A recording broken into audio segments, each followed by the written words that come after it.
अति दुर्लभ मनुष्य जीवन। अति दुर्लभ मनुष्य जीवन। मनुष्य जीवन अति दुर्लभ है। न जाने कितने पुण्यों के संचित होने पर यह मनुष्य शरीर भगवान की महानुकंपा से प्राप्त हुआ है। इसे यूं ही न गंवाकर सार्थक बनाओ और मनुष्य जीवन का जो महान लक्ष्य है उसे पूर्ण करो। कौन कह सकता है कि पुनः नर शरीर हमें प्राप्त होगा है? जब जो कुछ हमें प्राप्त है और हम उसकी अवहेलना करेंगे तब तो यह प्रत्यक्ष है ही कि ये मनुष्य शरीर फिर भविष्य में हमें प्राप्त नहीं हो सकता। तो वर्तमान में जो साधन सामग्री और समय मिला है उसका सदुपयोग ही हमारा परम लक्ष्य होना चाहिए। जानते हैं परम लक्ष्य क्या है? केवल एकमात्र अपने आप को भगवान के हाथों में समर्पण कर देना।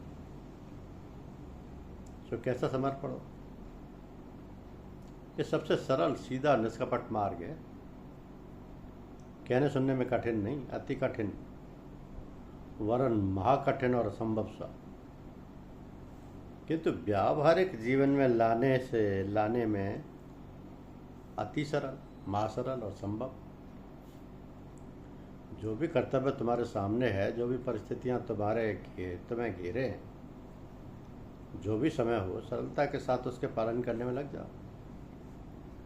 समझो, सोचो और करो, ये समझ कर कि ये सब कार्य परमात्मा का है और परमात्मा के लिए हम कर रहे हैं। तो समय समय पर जो भी कार्य हो उस समय में वो कार्य अनवरत करते रहो।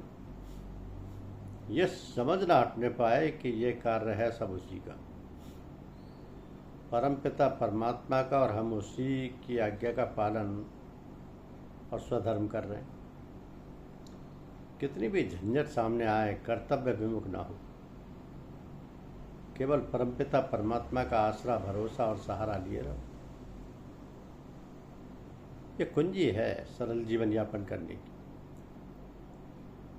मत सोचो विचारो कि हम किसी और का सहारा लें, कोई हमारी सहायता करे, कोई हमारा पथ प्रदर्शन करे, कोई हमें समझाए और बुझाए। अरे भोले भाले जीव, तू जानता नहीं है क्या कि वो परमपिता परमात्मा सर्वशक्तिमान है, सर्वज्ञ है, अंतर्यामी है, सर्वव्यापक है। वो प्रति पल प्रति क्षण हमें देखता है, हमारी सांस को, आह को, पुकार को सतत सुनता है, समझता है।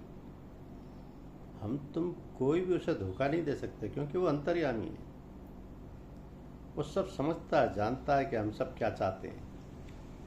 संसार के प्राणी भले ही माता पिताओं, भाई बंधुओं, स्त्री पुरुषों, कुटुंबियों, पड़ोसियों, देशवासियों, कोई भी हो, साथ देने वाले नहीं है। हाँ, केवल हमें उनके प्रति जो हमारा कर्तव्य है उसे तन मन धन से पालन करते रहना चाहिए। परमपिता परमात्मा ने हमें उनके प्रति कर्तव्य पालन के लिए नियुक्त किया, तो प्रार्थना करते हुए उन्हीं परमपिता परमात्मा का दायित्व समझकर कर्तव्य करते रहना चाहिए। धन्यवाद।